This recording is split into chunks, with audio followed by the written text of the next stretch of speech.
आज मैं आपके सामने एक ऐसा लॉजिक लेकर आई हूँ, एक यूनिवर्स का, नेचर का एक ऐसा नियम लेकर आई हूँ, जो हमारे लिए समझना बहुत ज़्यादा ज़रूरी है। लेकिन मोस्टली हम इस रूल को, इस नियम को इग्नोर कर देते हैं, समझ ही नहीं पाते हैं और ये ज़रूरी है, ये लाइफ में सबसे ज़्यादा ज़रूरी पॉइंट है।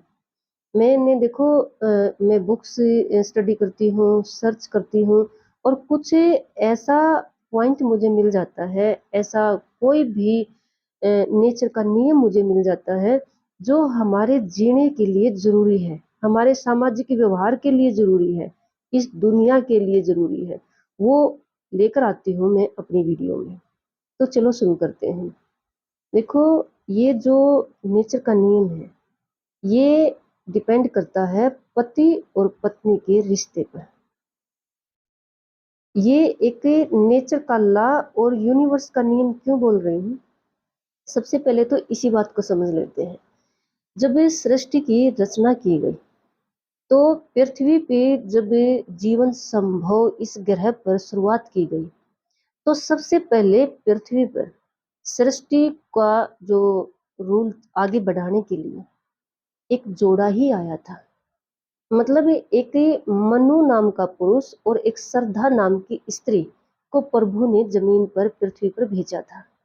उसके बाद स्टार्ट हुई थी सृष्टि की रचना। ठीक है। और बाकी फिर और अलग अलग प्राणियों की भी रचना की गई थी। तो इसलिए मैं कह रही हूँ कि जब ये जोड़ा भेजा गया था पति और पत्नी के रूप में, तो इसके साथ नेचर का नियम भी आया था, यूनिवर्स का नियम भी आया था इस रिश्ते के बीच में। जो मोस्टली वैसे ये फेरे होते हैं ना, शादी में जो 7 फेरे लिए जाते हैं, संस्कृत भाषा में इस बात का जिक्र है। इस यूनिवर्स के लॉ का, इस नियम का, इस प्रकृति के नियम का जिक्र है। लेकिन कुछ तो हमारे पंडित ही ऐसे हो गए हैं आजकल, है ना? वो जो 1-2 मंत्र ही बोलते हैं, ठीक है? और अगर वो बोले तो हमें समझ नहीं आता है। संस्कृत में वो बोलते नहीं है और संस्कृत में बोल के अगर वो उसका डिटेल समझाना चाहे तो इतना टाइम कौन देता है? सब यही कहते हैं फेरों का काम जल्दी निपटा देना, ठीक है? तो इसी वजह से हम इस नियम को नहीं समझ पाते हैं। मैं बिल्कुल सिंपल और सीधी भाषा में लेके आई हूँ इस नेचर के नियम को।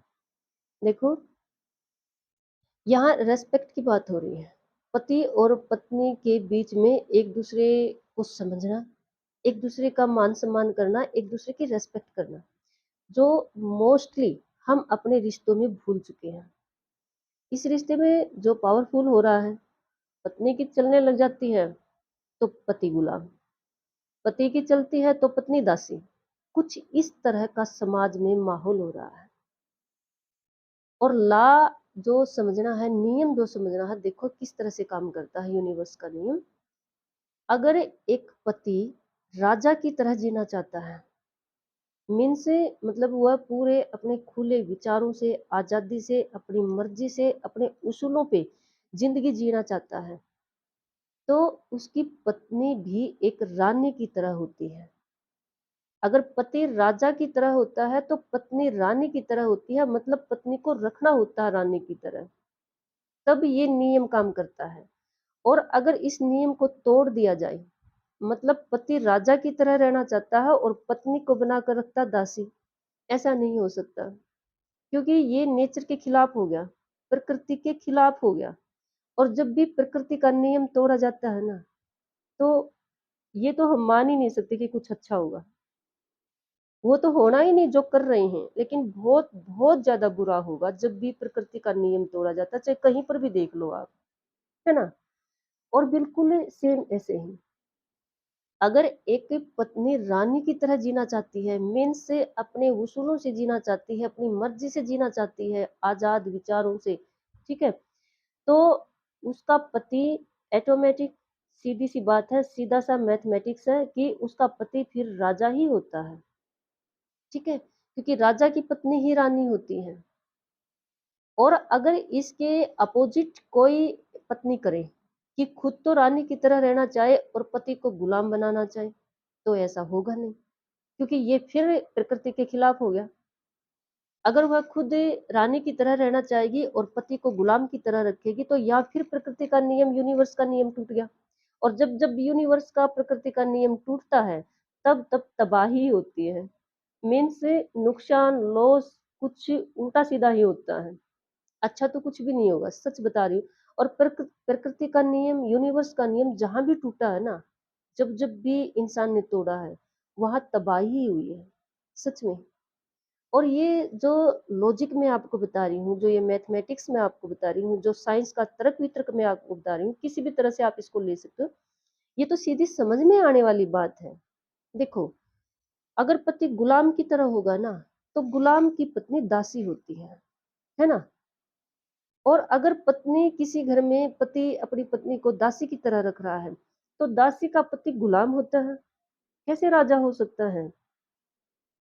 ये एनर्जी क्रिएट हो जाती है, यूनिवर्स में एनर्जी काम करती है, ठीक है।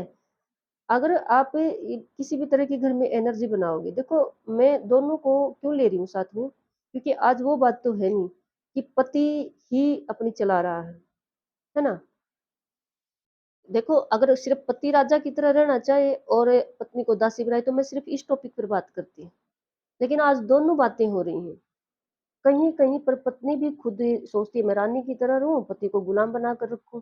ऐसा भी नहीं होगा, बिल्कुल नहीं होगा, क्योंकि ये तो प्रकृति के खिलाफ हो गया। और प्रकृति के खिलाफ हुआ नियम तो भी चलता ही नहीं है, बिल्कुल भी नहीं चलता है। बिल्कुल नेचर का नियम बता रही हूँ, यूनिवर्स का नियम बता रही हूँ मैं। तो अगर आप देखो, और एक इसका ना, इसको बैलेंस में रखना बहुत ज्यादा जरूरी है, इस नियम को। और बैलेंस में रखने के लिए मैं आपको बिल्कुल सीधा स्टिक सिंपल सॉल्यूशन बताती हूँ। आप, चलो पति से ही शुरू करते हैं, ठीक है। पति अगर राजा की तरह जीना चाहता है या गुलाम की तरह जीना चाहता है, अपनी मर्जी से चूज कर ले। ऑटोमेटिक सीधी सी बात है, हर कोई राजा की तरह जीना चाहता है ना। अपनी मर्जी से चूज कर लो। इसका सीधा इफेक्ट क्या होगा, जो भी आप चुनोगे ना, दोनों ऑप्शन में से अगर आपने ये चुन लिया कि मैं राजा की तरह रहना चाहता हूँ, तो इसका सीधा सा इफेक्ट आपकी पत्नी पर पड़ेगा। आपकी पत्नी को भी आपको रानी की तरह ही रखना पड़ेगा। अगर आप उसको दासी बनाओगे ना, तो फिर प्रकृति का नियम टूट गया। और प्रकृति का नियम टूटा, फिर खराबी होगी यहाँ पर, ठीक है। और ऐसे ही पत्नी, अगर कोई पत्नी, मतलब वो भी अपनी मर्जी से ही चूज कर ले, उसको कैसी जिंदगी जीनी है, एक दासी की तरह, एक रानी की तरह, सीधी सी बात है। हर कोई रानी की तरह जीना चाहेगी, तो इसका इफेक्ट सीधा पति पर भी पड़ेगा। आपको अपने पति को राजा की तरह रखना होगा, तभी ये जो नियम है नेचर का, ये काम करेगा। और अगर नेचर का नियम तोड़ोगे, भी आप खुद तो रानी की तरह रहना चाहोगी और पति को गुलाम की तरह रखोगी, तो नियम टूटा, खराबी ही होगी कुछ ना कुछ, प्रकृति का नियम टूटते ही, ठीक है। और ऐसा मोस्टली हो रहा है।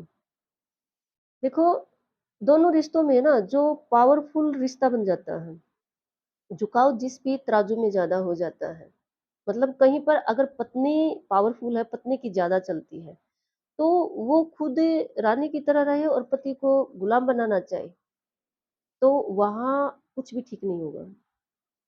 और अगर किसी मतलब पति की ज्यादा चलती है, पति पावरफुल है, मतलब वो अपनी पत्नी को अगर दासी की तरह बनाएगा, चलेगा नहीं, बिल्कुल भी नहीं चलेगा। क्योंकि आप राजा नहीं रह सकते फिर,